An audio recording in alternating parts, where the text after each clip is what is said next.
Yeah, I hope you're all pleased with the show. I think it is very striking. You did a wonderful job in displaying it and installing, and it was a really fun experience for me too, because I am so new to the area and really just beginning to learn who is where and what's going on. And was really my first experience here at Northwind, and delighted to see what a wonderful venue it is and how supportive the community is here for the arts. And that always, that speaks to me, because that's my background is really in community arts and developing community programs. And excuse me. I hope to do more of that up at Port Angeles, and I think that was one of the reasons the board gravitated towards me as being the new director, that they were looking for someone who could really start reaching out and building up more connections with the arts community, but just the general community too, because I try to go with the idea that we're not just out there to make objects and art, but it's really, we want to talk about the process and the creativity that's in all of us, and nurture that whole idea and feeling, and feel like we could all be about our cultural arts and not just a select community that's working, making specific objects and that sort of thing. So I'm not a big person into lecturing, so I'm hoping to have more of a interactive discussion at some point here. But I thought, just in general, to kind of follow the vein that Jean was talking about, is I've juried several shows and been on the other side too, running galleries and curating, and thought maybe I just kind of do a general overview of my experiences that I've had over the years, because it really has varied extremely from one venue to another. It could be a completely different experience, and as artists, you may encounter different situations as you go through and do apply for different juried shows.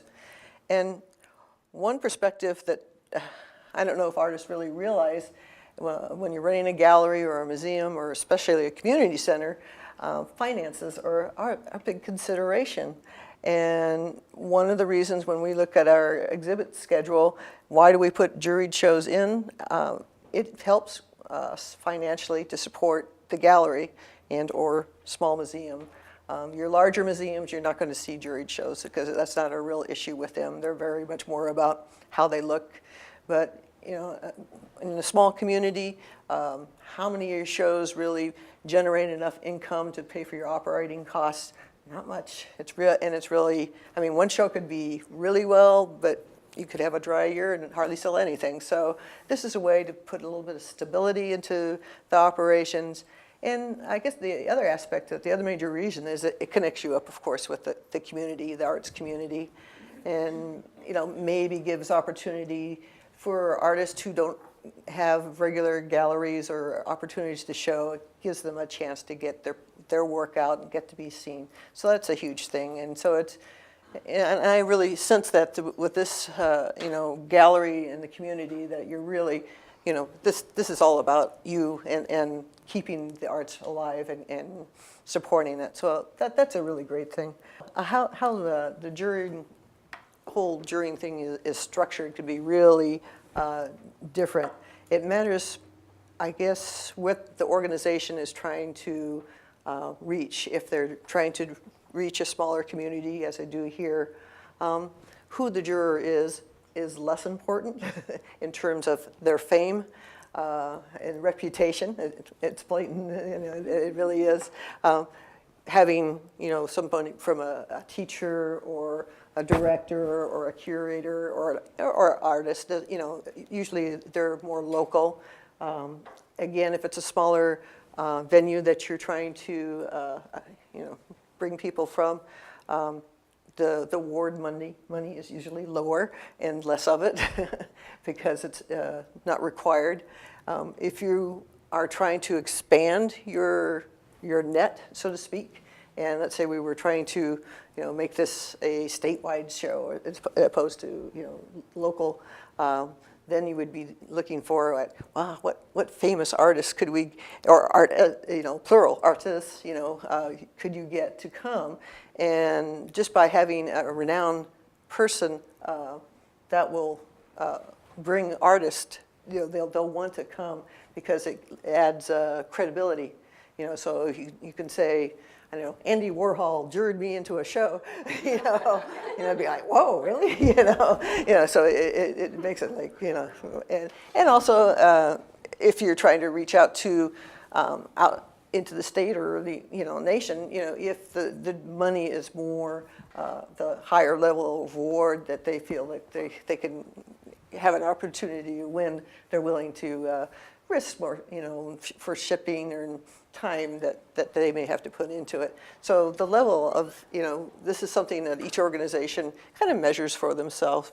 And I guess the other thing too is if you're having an open media, you can work with just maybe one juror, but a lot of times if you're really wanting to make it a little bit more enriched with the jurying, you can have one juror that just does the 2D work, or one juror does the 3D work, and sometimes they work as a group, so those are other elements that come into it. Who you ask to be the juror too really can change it. If it's, you can ask a curator to do it, or the curator sometimes. As a curator, sometimes I would jury shows myself.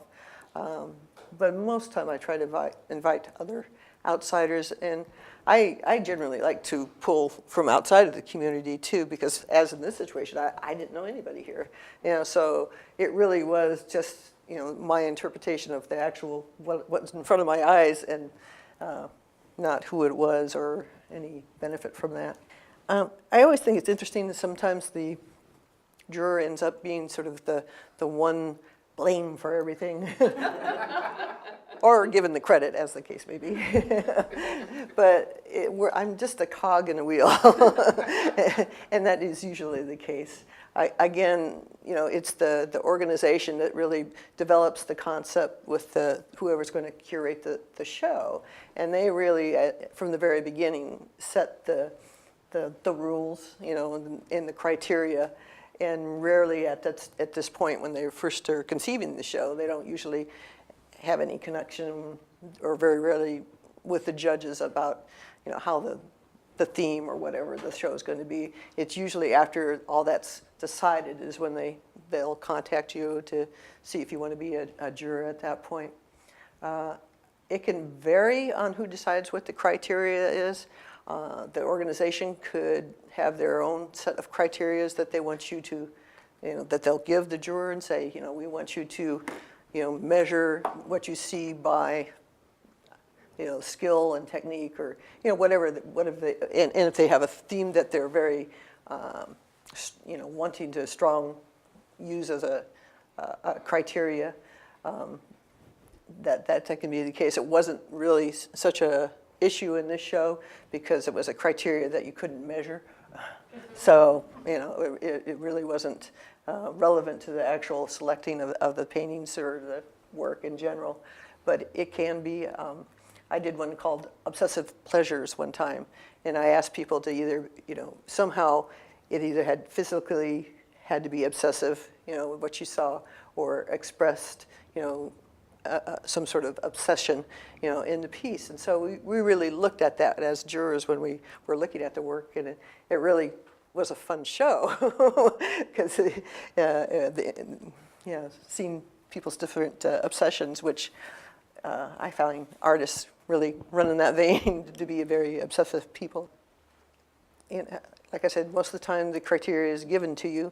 Occasionally, it can be as strict as I've had galleries give me, a form, and you give them actually a numerical, is it a 5 or a 10, like this. And so, we really go through it very, very technically. Other shows like this one, which is much more spontaneous, I would say, and a lot of that had to do with our time constraints that were on us, which was, the time I had to juror and the time they needed to get the show up. We kind of keep things moving along, and so that's really different than a show where what you see a lot now is where you're send in your slides, or my slides anyway, it shows my age. We used to do it by slides, but now they come on the internet and send, you send images in that way, and the jurors will, project these and just, discuss that and look at it that way. There's still pockets of live juring, going on, but I think more and more it is going digitally, and it's certainly, is a consideration. And again, the other driver on that is you can get such a larger audience. And so if you were doing this show digitally and really reaching out to the rest of the country, you could get potentially thousands of people applying. And that's a, huge revelation to smaller organizations that are trying to fund and become financially solvent. So that's interesting kind of aspect of it. The other thing that's often asked of jurors is how large is the show going to be? And if you're working in a venue where they have a very specific size that the curator wants to fill, if I had only selected 10 pieces, they would be kind of looking at me, we can't do this because I can't have an empty gallery and expect to host a exhibit for the next month or whatever. So there is a certain communication between the curator and the judges usually about what's an appropriate amount, within a certain range, of what I can make. Curators wondering, how am I going to make this a show that works? And fortunately, we have some talented people here that we're able to really, the way it's displayed really makes it different on that. But yeah, and so you, as a jury, you find yourself kind of being fit into a certain range of how long you have, how big it is, what's the criteria, and kind of when you get down there, it really becomes a much narrower area that I have responsibility over. And so ultimately, it really is just trying to pick the work that it falls into my experience in the arts of what I feel is the strongest work. So I sometimes don't know if people really realize that how many people are involved in shaping the decisions of a show and how a show actually works, or looks, I should say. And I would always love to, when I can with my jurors, to allow them to shape a show as much as possible, but it's very difficult when you have all these different criteria of the organization that you have to meet. And so you have to be much more general in how you're shaping the show. And then if you really want to reach out, there can be some other really bizarre kind of influences on how an exhibit can be put together. There are certain organizations that are more membership driven, and strangely enough, you'll find that the officers are always the first prize winners. and because of that, they tend not to get a lot of outside people participating. It's pretty much a membership show with a lot of winking and good job. So those are less interesting to be a part of in general, but it helps their organization, I guess. And it can be in certain situations, can be political. Some organizations have certain funders who are also artists and that sort of thing. And again, there's a tendency to see their work maybe rising to the top more often than others. And hopefully, you as a juror, you hope you don't ever get involved in that kind of situation, but it does happen, and it's something to be aware of too as an artist when you're applying for certain shows. The Watercolor Society, or some of these that have a little bit more direct control on what's going on. I just thought I'd go over a little bit more about what kind of criteria that judges tend to use. You hope that the judge is honest and fair, and assuming I'm telling you I am. And it was really easy to be because, because I don't know anybody here, and I literally had no idea what backgrounds or if this person, has shown here 100 times or if this was their first attempt. So, that aspect of it was easy to have. I guess the first thing I always looked at is technique, because the technique and the meaning of the work kind of go hand in hand. And if you don't have the ability to control your material in an effective way, in a skillful way, the message is not going to come through. And so you're kind of looking for this harmony of skill and using the right techniques to convey. And what are we trying to convey? It can be a variety of things, but it's usually an idea. It can be a story. I mean, I think Jeff's piece, you can't help but look at it and think that there's a story there. But what I think is really nice about his piece, it does, there is a story going on and you're kind of aware of it, but you really, it isn't beating you over the head kind of thing. There's a lot of room for interpretation there. I mean, you could, talk about vessels and books and, being enlightened by them or lost at sea, and then you could get in, maybe as a more literal, maybe it goes down a road of some sort of psychology of again being, lost and looking for knowledge, or, I mean, you can go a lot of different ways with it. And I think that's intriguing, and I also, the complexity of there, it's a painting I think I would enjoy over a long period of time, because I could, every time I would look at it, I think it would become another journey for me. And even though his style, I think, is pretty representational and, classic and really in painting, I don't, get lost in that technique. I mean, it wasn't something like, that it distracted from the message. It added to it.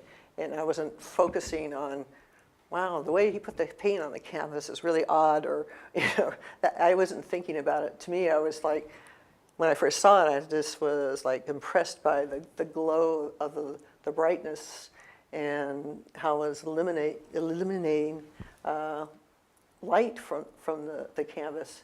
And I think that was the whole message began to start to go for me right there, which was how this pile of books that this woman has taken on her journey of life is enlightening. You can always see that glow. And so it's really both the material and the image working together to make a really nice statement. And that's what I'm using when main thing I look at as I go through all these works. How is the material reinforcing whatever the message is there? And it could be, a conceptual idea, down to like, I believe in ecology, or, I don't know, whatever, or this is just beautiful, and I feel the passion of this beauty, but I want it to reach out and tell me what, make me feel something. I guess the other next thing I look for is, I think, uniqueness. Is this an original work where the artist has really created their own voice, I guess would be a good way to say it, or created their own way of speaking to us. They're not just using a technique that is just a technique. Often you'll see that somebody has mastered how to make a tree look like a tree by doing a certain kinds of strokes, and it feels like that. And it doesn't feel like this person ever really felt anything about a tree that was either passionate or intellectual, or you didn't get anything new from that experience. It was about as exciting as the experience they had of putting a tree on, just following this route of how to make it look like a tree. And so, yeah, that's the other thing I'm looking for, is something that, where's the originality? How is this unique? How is this person taking a risk? how are they putting, their message out there and reaching out. And then I guess one of the more duller things you look at as a juror is how easy it is to be installed. Is that funny? I don't know, but it's true. I mean, we, as a group, jury shows almost always you're under a gun because the whole process takes so long to get it up once the selection has been made. And as a juror, I am not going to hurt the poor curators or installers by picking something that's going to take them half a day to figure out how to get it up there. Or the other aspect, if it's falling apart. I mean, I've literally had pieces that, things are falling off it, and I'm like, we can't deal with this right now. and so when they say have it ready to hang or ready to be able to be displayed, they're not kidding. Because it'll be out. I think there was at least one piece here that when you tried to hang it, the wire was inappropriately put that it would show, and so like, hey, sorry, we do not have time to rewire it and put it in there, and my God, you're an artist and this is your piece. Have you ever tried to hang it? It's like,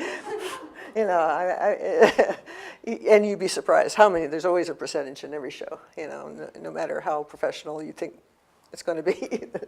It's just like, But, and then I guess following that line, I just want to end it by saying, if you want to take risks and have something you want to achieve in your life and with your work, make sure you're showing your work to people. Make sure you call me and say, I just finished this body of work and I need you to come to my studio and talk to me about it.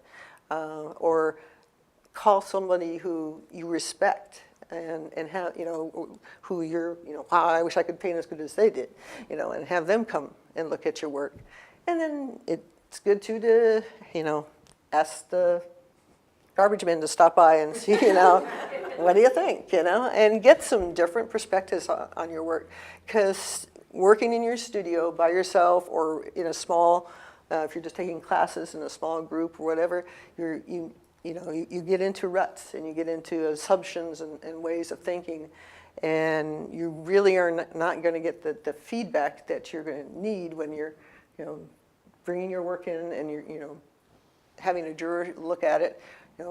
What do people think of it? And let that go. And it can be. This is where the artists have to take risk all the time. It is so painful getting critiqued, but you just at some point, when you make the piece, you just have to divorce yourself a little bit from it and have that emotional separation where you can say, oh, what were you doing in here? I mean, that's so sloppy, and it doesn't add anything to the piece. Why did you do that?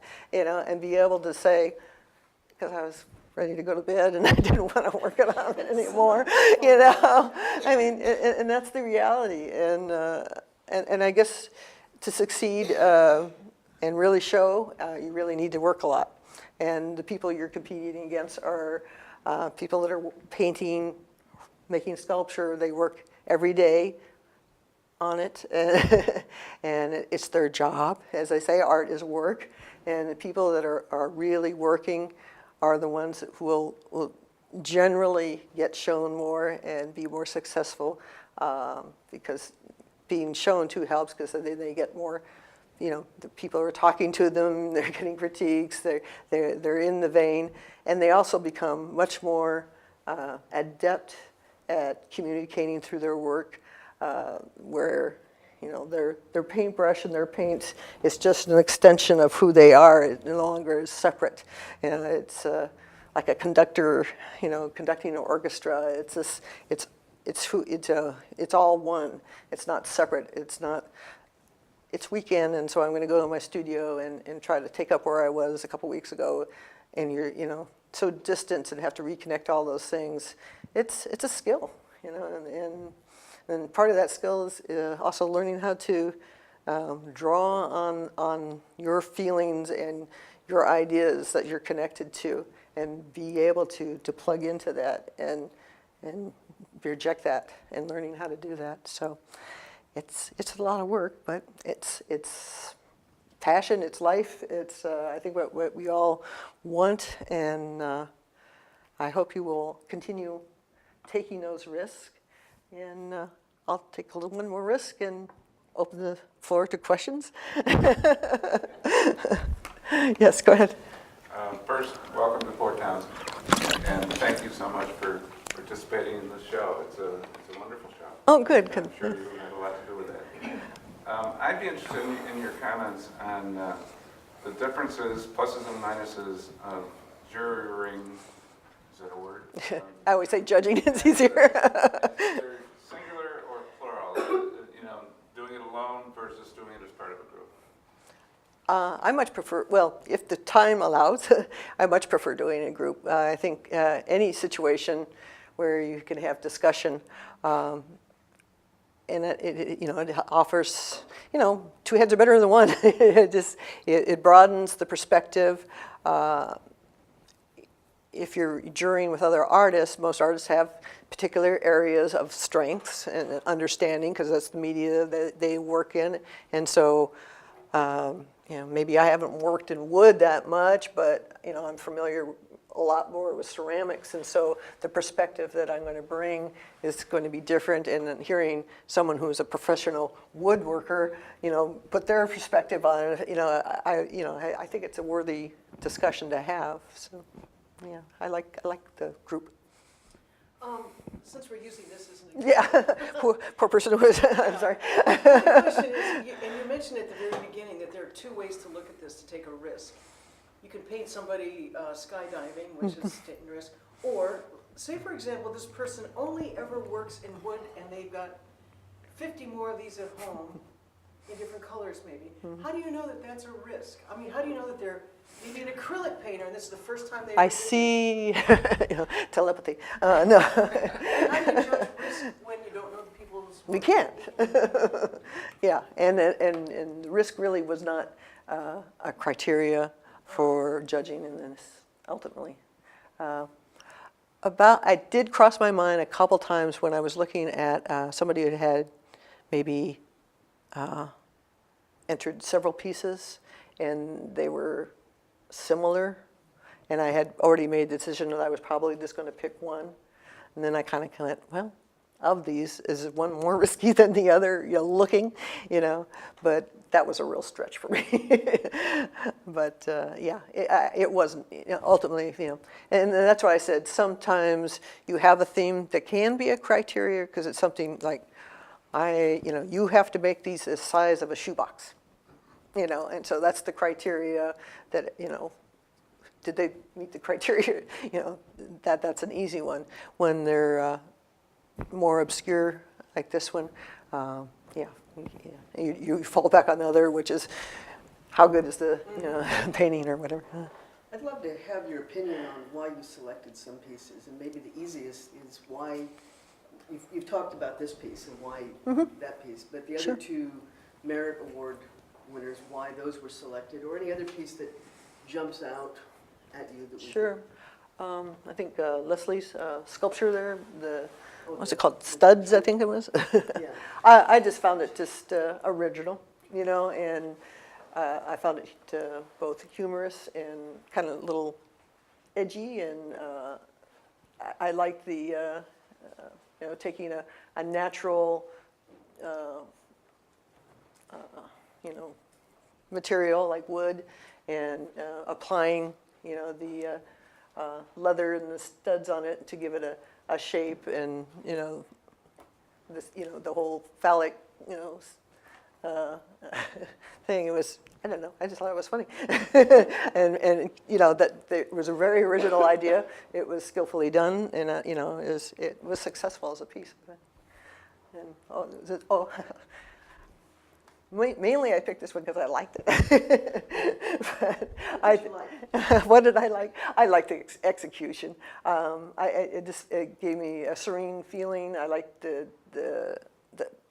just thought it was a nice technique. They had, obviously spent some, quality time, working on it, and it just was a nice piece. Yeah. And what was there? Was there three? Oh, yeah. That was Marie, I think? Yeah. Yeah, that was one that was difficult because Marie had almost like a series, but they weren't a series.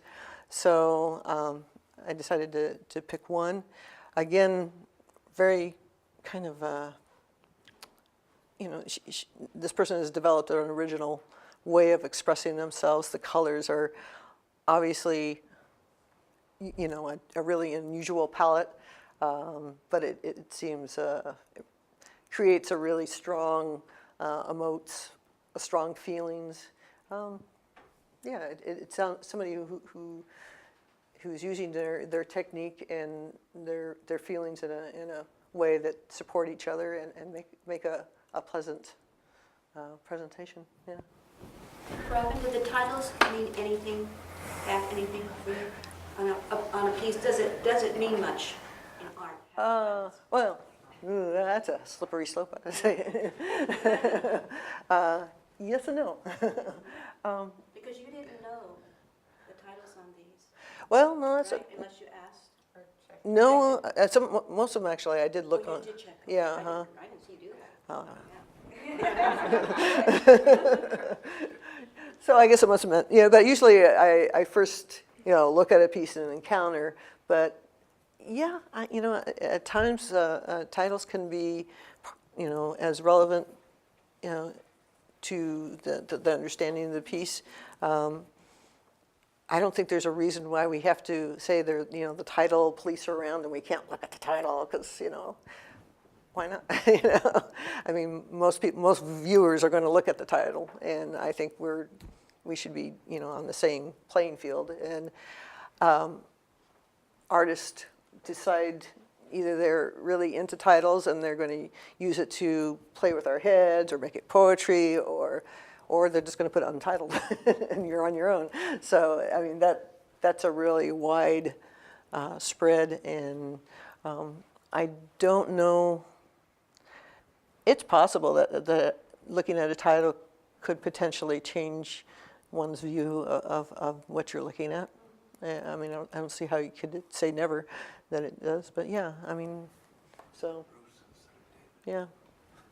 Anybody else? What did you see in that picture behind you there? What did I see? Let's